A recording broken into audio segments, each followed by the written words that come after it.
बीडमध्ये अमानुषतेचा आणखी एक धक्कादायक असा प्रकार। अंबाजोगाईच्या सनगावात लाऊडस्पीकरला विरोध केल्यानं वकील तरुणीला बेदम मारहाण, सरपंचासह 10 आरोपी फरार, तर आरोपींवर कठोर कारवाई करणार अजित पवार यांच्याकडून दखल।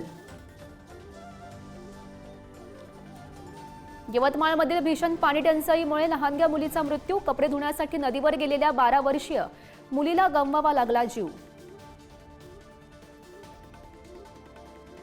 उन्हाचा कहर आणि वाढत्या बाष्पीभवनामुळे राज्यावर तीव्र पाणी टंचाईचं संकट। सोलापूरमधील उजनी धरणात शून्य साठा, अनेक ठिकाणी पाण्याअभावी गंभीर परिस्थिती।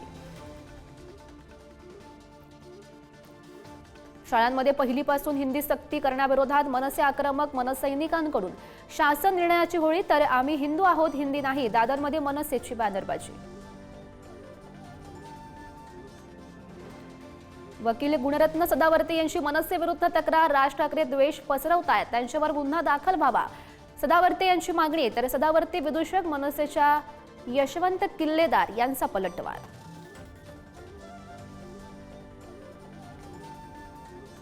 तनिषा भिसे मृत्यू प्रकरणाचे खापर, इंदिरा IVF सेंटरवर तब्येतीत सुधारणा होत नसताना 4 ते 5 दिवस दाखल का करून घेतलं, ससूनच्या रुग्णालयाच्या चौकशी समितीच्या अहवालात ठपका।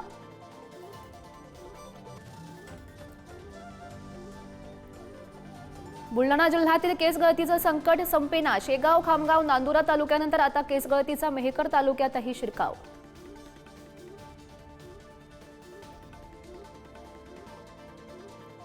निलंबित पोलीस अधिकारी रणजित कासले पोलिसांच्या ताब्यात, कासलेला 3 दिवसांची पोलीस कोठडी, कासले पोलीस दलातूनही बडतर्फ। प्रेम फसवणूक, ब्लॅकमेलिंगमुळे इन्कम टॅक्स अधिकाऱ्यांना घेतला गळफास। साखरपुड्यातच नवरीनं प्रियकराला मिठी मारल्यानं प्रेम प्रकरण उघड, लग्न कर नाही तर हुंडा प्रकरणात अडकवेन, नवरीकडून इन्कम टॅक्स अधिकाऱ्याला धमकी।